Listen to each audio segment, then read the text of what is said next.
Welcome back to the No Fun Channel. I'm Felix, and I want to start off by talking about not teaching my daughter to drive.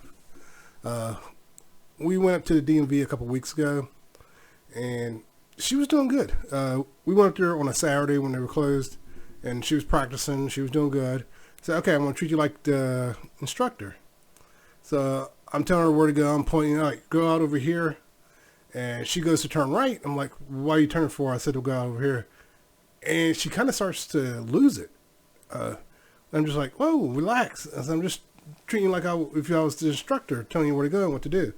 And she just keeps going. And it got to a point, I've been calm with her through all her driving, teaching her. Uh, and then she wouldn't stop, and she just kept crying. And then finally, I was just like, put the car in park and get out. I didn't say it like that. I actually screamed it at her because she wouldn't stop. And so we switched places, and I drove home, and I haven't. It's been at least 2-3 weeks, maybe a full month since I last taught her anything. It's like she doesn't take it serious, and she can't handle the slightest thing. And I keep telling her, you can't just start crying, especially if you're behind the wheel. You know, you're going to cause a wreck. You're going to lose your life. You take someone else's life. It's like you have to stay focused, and you can't just lose it. It's like you can't just stop in traffic and start crying. You know, but, and it's not just that she does other things where it's like, why are you crying? Before anyone says, oh, it's because she's a woman. No, I grew up with women, tons of women in my life. And me personally, I've never been around someone who cries that much. It's like, what's going on? Why are you crying so much? And even my wife, who gets emotional, doesn't cry that much. But I will admit, my wife, for a moment there, it seemed like every time we try to have a conversation, and if it turned into an argument, she would immediately just start crying, and it's just like, I hate it when you do that. And I was just blunt with her. Like, no, we're having an argument. I get where it can get emotional, but when you start crying, it seems like you're trying to use it as a weapon, and it pisses me off, and I just want to walk away. But if I walk away, then it's like, you make something about it. It's like, I'm walking away, so I don't yell at you more, and I keep having to explain that. And it's like, so now, I understand now why a lot of guys just avoid conflict with their wives. It's like, whatever you want to do. And it's just, but also with my daughter, is like, I keep telling her, you can't just burst into tears. Like one day I picked her up from class. She's learned to be a chef. And she got in the car and just started bawling because she felt like the instructor was picking on her. I said, that's real life. You're going to get a job and it's going to feel like the boss is picking on you. Sometimes the boss really is picking on you. And sometimes it's in your head.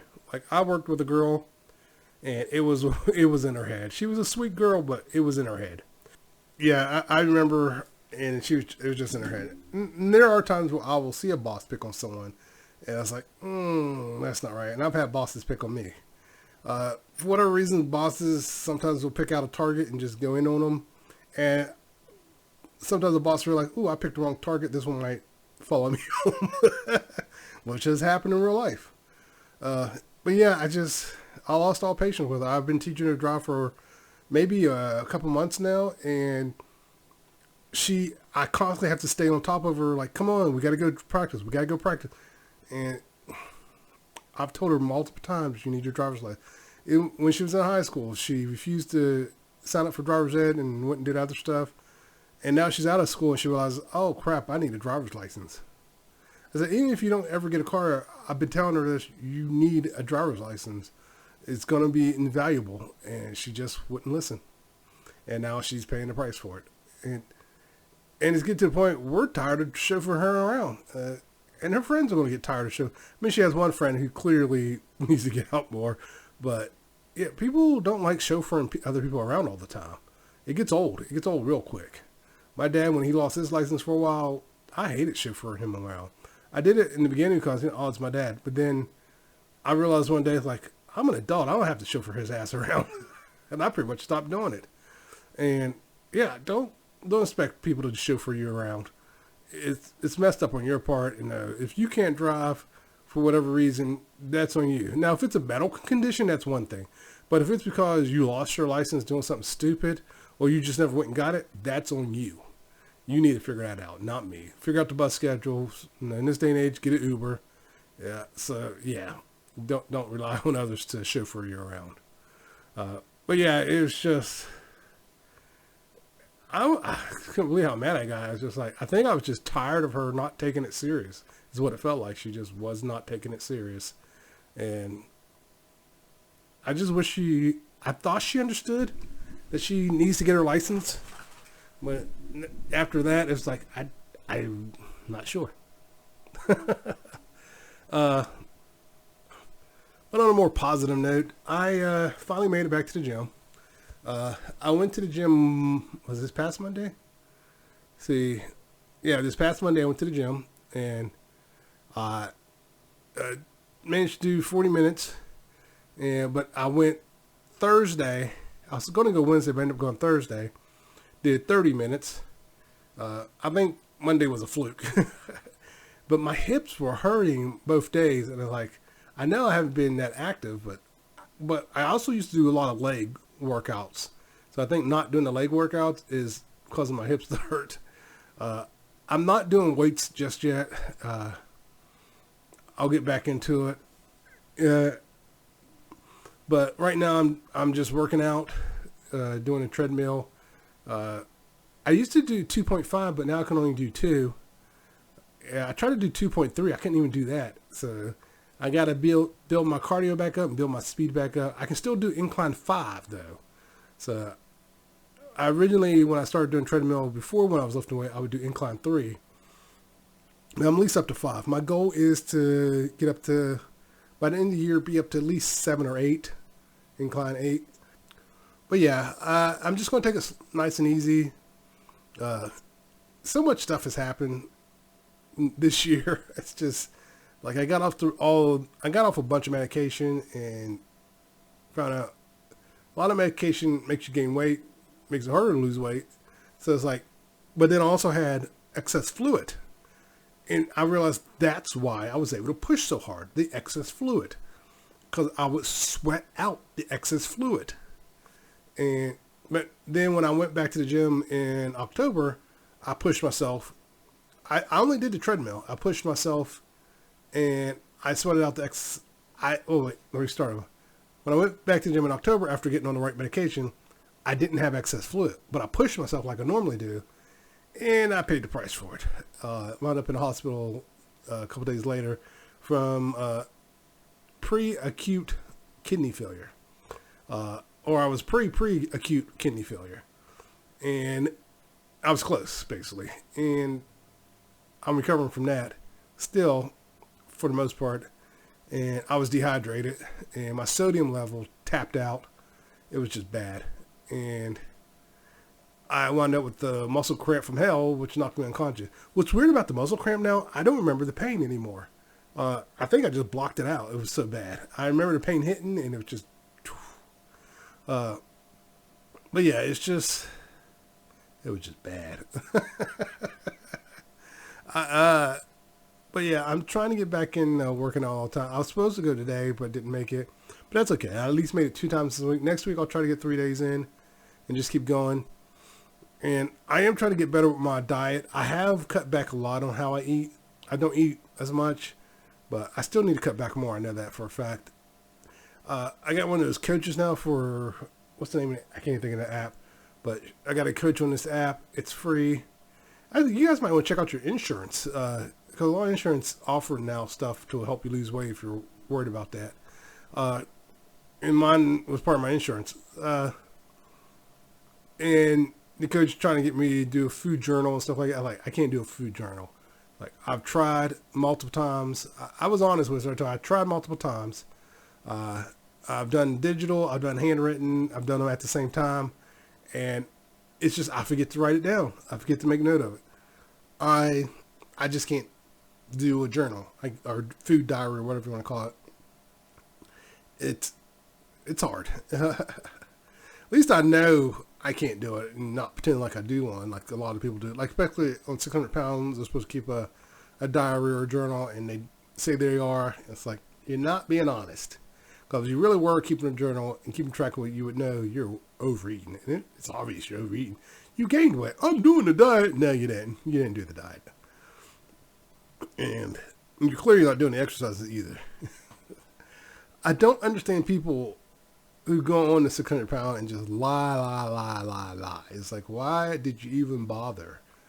Did you think if you could, did you think you could lie your way out of it and get the surgery? It doesn't work that way. You got to actually show proof that you're losing the weight. But like I said, I made it back to the gym. That's good, and hopefully I can keep it going. What was I going to say? Oh, this is 98. I got 99 and 100, so 2 more to go after this. And I was going to end the podcast. Well, not forever. Maybe forever. Who knows? Well, I was thinking about maybe going once a month and make sure I had a lot of stuff to talk about throughout the month. And just go from there. But yeah, I've been thinking about the podcast more and more. And yeah, I think I may just stop the podcast. And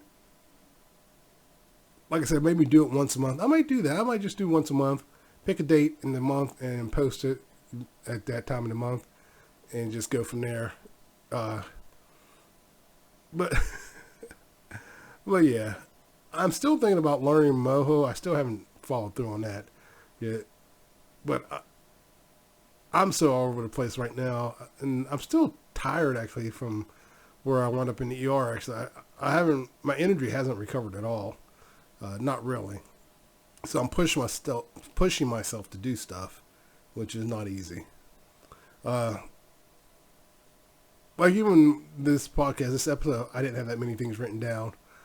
One thing I did have written down was talking about people being sellouts. And what is a sellout, actually? You know, people call people a sellout all the time. Like Ice Cube used to call people a sellout, but technically he's a sellout now. And I think once he saw that money, he realized, oh, that's why people sell out. I mean, Dr. Dre's a sellout. I mean, he called Dr. Dre a sellout before. But yet, all those rappers who made it big are sellouts. And they were the same rappers calling everyone else sellout. So it's like, yeah, you guys became the very thing you called everyone else. I think the only one that actually admitted he was trying to... I think the only one who ever truly admitted they were trying to sell out was Ice-T. He was honest. He's like, he wanted to get up out the hood. He didn't want to stay in the hood. He didn't want to live hood fabulous. He wanted to get out. And he admitted it. That's why when you hear these other people still trying to live in the hood, he's like, what are you doing? Get out. Get out the hood. You don't want to stay there. So, yeah. Another thing that's been going on, I've been getting sick. Like right now, I'm actually sick and choking. I don't know if you can hear it. Oh my God. I don't know what that was. But I have super drainage going on right now. So that's the main reason you're going to see a lot of cuts in this video. Maybe a cut coming up right now because I feel like I got to sneeze. Nothing. Okay. It'll probably hit in a second here. So it's an abrupt cut. You know why. Nope. Wait. And I'm back. Oh my God, my eyes are watering. So, yeah, I didn't leave it in there because it was messy. I would have got censored for sure. But yeah, I've been getting sick and oh my God, the drainage has been unreal. Like I can be in a dead, perfect sleep, just out of it. And all of a sudden, and I'm choking and coughing and the mucus is just draining down my throat. It's like, why? And I went over to my mom's today. Oh, that's something I want to talk about. Windows 11. Jesus. But I went over to my mom's today and to help her put her new computer together. And first of all, it's a really nice computer. It's an all-in-one HP computer. I forget the exact model number. But it's really nice. But before I left, I started choking mucus. And I was just spitting, not throwing up, just like, you know, and I was doing that a lot. And I thought I got out, and then I went real deep trying to get it out. And it said, oh, you want to play games. And next thing I know, I'm on the verge of throwing out. I fought it. And it's just more mucus. And I was like, good Lord. And I made it over to my mom's and I helped her set up her computer. Windows 11 sucks setting it up. It's the first time I set up a full Windows 11. Oh my God, it was just a headache. It kept saying, like we were trying to add a second user, and it kept saying, can't do it right now. So my mom didn't have a Microsoft account. So we made her an email. with Microsoft. And then we go into accounts, and it said couldn't do that. So we go into accounts, and both profiles are there. She had her Gmail as a login and her new Microsoft account as a login. It's like, what the hell? You said both could not be done, and then you put them in there. I was so mad. My sister was pissed too, because she's standing there watching. She's like, what the hell? It said he couldn't do it. It's like, yeah, it did say that. And it was just a headache. It was just a headache. And then when we were setting everything up, my sister used her Microsoft account to log into the computer to get things going. And it said, we can bring everything from your desktop over or set up as a new computer. She chose new computer. It still did what it said it could do, bringing stuff over. She didn't want that. And it still did it. I watched her click no to that and set up as a new computer. It chose the option new computer, new everything. Nah. It said, F you, we're doing it this way, whether you like it or not. Like, you got to be kidding me. I will say her computer actually came with an external drive, which is really nice. An external CD-ROM drive. It's an all-in-one monitor. It's a nice size monitor. I forget the size of it. I want to say it's 20-something inches, maybe. Maybe it's 27 inches. But it's a nice size monitor, all-in-one. Everything's all-in-one. Keyboard, mouse came with it. 2 mice actually came with it. She has a rechargeable wireless mouse she can use, and she has a wired mouse. Both mice are plugged in, and she can use either one. The chargeable one I plugged in to charge. She can just unplug it and use it. They came with a bunch of little USB cables, which is like, these are all freaking useless. But yeah, everything's working. Once we got past the Windows 11 issue, everything started working. But yeah, I saw where people were talking about you can't set up Windows 11 without Microsoft account or some kind of email. It's like, this is ridiculous. And apparently you can't even set up Windows 11 off the internet. Like, if you're off the internet, you can't set it up. So we need a new operating system. Someone needs to invent a new operating system. Linux is not user-friendly for everyone. So that's not an option. Mac doesn't allow you to... Mac's not really user-friendly for everyone either. So we need another user-friendly operating system. The sooner the better. Hey, if someone creates a good operating system, they could crush everybody. Make it user-friendly. Make it so you don't have to have a special account to set it up. Yeah, it was a headache. I don't know why they chose to go this route, but it's stupid. They should not have went this route. And it wanted to link everything. It wants you to use Windows and be able to link everything. Your phone, your Gmail accounts, this account, that account. It's like, nah, I'm good. I don't need it all linked. I don't want it all linked, actually, because it makes it easier for people to hack you and get into your stuff. I know it's convenient, but convenience isn't always a good thing. All right, so that cut was because my ears clogged up as I was talking. Like, my hearing is jacked up right now. I don't know what's going on. It just clogged. This one has like an echo effect, and this one has a ringing in it all of a sudden. So I am just all kinds of messed up. But I was talking about selling out actually originally, and then I went over that, thought about the Windows 11. But yeah, it's just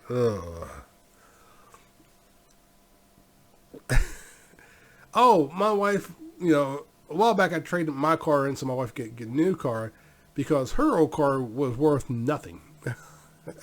It's a 2014 Chevy Traverse, and it has issues, and we couldn't get the money that we needed to pay it off to trade it in. So we traded mine in, which I knew we would get buku bucks for it, and we did.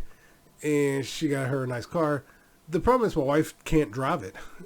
It's got more power than her Traverse. She got a newer Chevy Equinox. I think it's a 2024, but she can't drive it because she likes to hammer the gas, and she doesn't realize her new Chevy Equinox has more power than the Chevy Traverse did. Because one, it's newer, and two, everything works the way it's supposed to. So when she hits that gas, it takes off. It's tire spin. And she doesn't realize you can't hammer the gas. It just tires spin. It's like, yeah, they're spinning. You got more torque. You're causing them to spin. You can't just hammer the gas. And she says, I'm going to have to drive the Traverse. I was like, no, you need to get used to driving that car. first off, stop hammering the gas. And she has a bad habit of waiting to hit the brakes. She stopped doing that for a while, but now it seems like she's getting back into it. Because in this car, the brakes work the way they're supposed to, and so she's just hitting the brakes. And I don't understand. I see a lot of people drive that way too, which is weird to me because I know cars in front of me. I see it stop. I start hitting the brakes. I mean, I don't start hitting it like 2 miles away, but I might even slow down. Like I see it in front of me, kind of just let off the gas. And as I get closer, start to apply the brakes and slow down. My daughter, when I was teaching her to drive, she waited till the last second to hit the brakes. It's like one time I was sitting there, are you going to hit the brakes? Hit the brakes! And it's like, she's like, oh, I'm like, no, you don't wait to hit the brakes. You need to hit the brakes. You can start hitting sooner or slow down.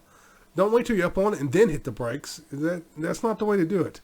She's like, oh, it's like, Jesus. And, yeah. But yeah, I guess I was taught better. I don't know. Technically, I was driving since I was 12. But yeah, I and my wife was like, "You're not a bad driver." I was like, "Yes, I am. I'm gonna fight you on that one. I am a much better driver than you." Well, I've never been in a wreck. So that doesn't mean anything to me, because the one wreck I was in, basically I learned from my mistakes. One wreck I was in, well, 2 wrecks were 100% my fault. The first one is I was looking to the left and didn't look back to the right and hit a car. Then the other one, I lost control in the rain, and that's how I know you don't hammer the gas. And then the next one, I got rear-ended, clearly their fault. And haven't been in any wrecks since. Because after those first 2 wrecks, I learned my lesson. I learned not to hammer the gas. I learned not to do all that. And I don't want my wife to have to get into a wreck. To learn her lesson about not hammering the gas. It's like, you can't just hammer the gas and go. She's been lucky in that area where she hasn't gotten to a serious wreck from the way she drives. Some people look out and never get into a wreck even though they're bad drivers. It's like, it's so not fair. I think, honestly, everyone should probably get into a wreck at least once so that way you can learn from it. I gotta take a drink. Oh my goodness. My ear is now itching on the inside. It's like, oh my God. Oh, it's itching bad. Oh my God. But, I wanted to talk about something else and I forgot from all the sneezing and coughing I was doing. And now the itchiness in my ear is like, I'm trying not to stick my finger in there because I may have to go in there. It's itching really bad. Oh, God. SNAP benefits. With the government shutdown, I heard that President Trump will be the first president in U.S. history since SNAP has been around to deny SNAP benefits during the shutdown. And I saw people talking about, well, get those lazy people off to work. And someone pointed out, 70% of people on SNAP have jobs. And they point out the ones that the other percentage are elderly people or people who legitimately cannot work. So it's like, shut up. You have no clue what you're talking about. People are so quick to think that everyone who's getting some kind of benefit are lazy people. The majority of people who get these benefits are not lazy people. They have legitimate reasons why they need this help. I knew a woman who was doing SNAP, Medicaid, and all the above to make ends meet. And she wasn't lazy. She was working. She was working a full-time job. I know people working 2 or 3 jobs and still need government assistance. The U.S. is not a stable economy by any stretch of imagination. I'm sorry, it's not. It hasn't been for a long time. Maybe not since the 50s.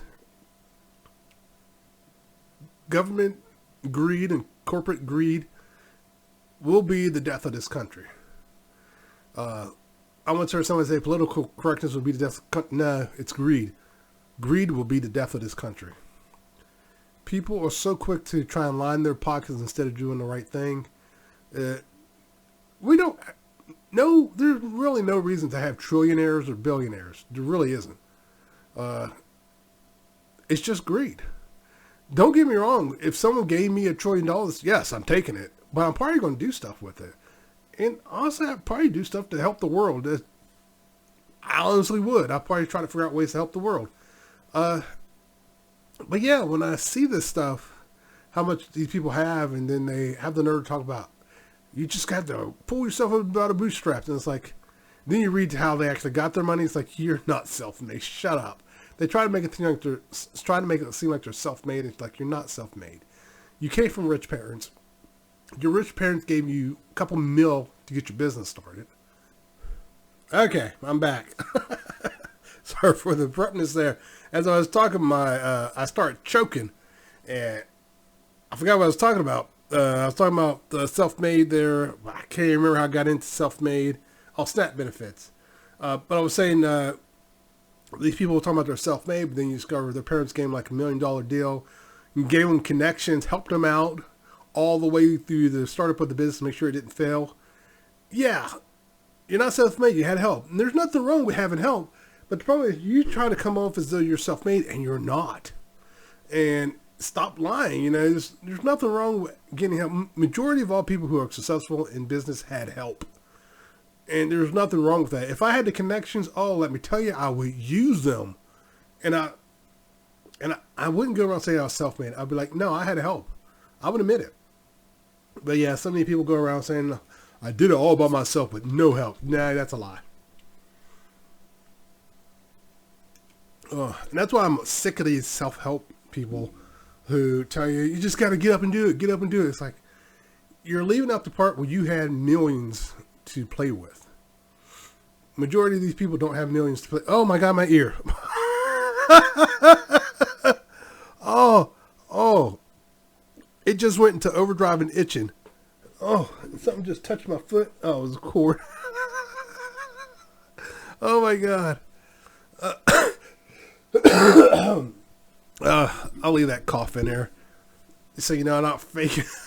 But anyway, these people lie about how they got started, and it's like, stop lying, just say you had help. But unfortunately, a lot of these guys are using it as a con. And that's how they get their money. To con you out of giving them money to tell you, you just got to get up and do it. It's like, I won't lie. If I was a good con artist, I'd probably be out there conning people. But I'm not a good con artist. I think it's because I'm too honest. I'm going to cut this. I don't know how short this one's going to be, but I am dying. All right, everyone. Don't forget to like, subscribe, and everyone take care. Later.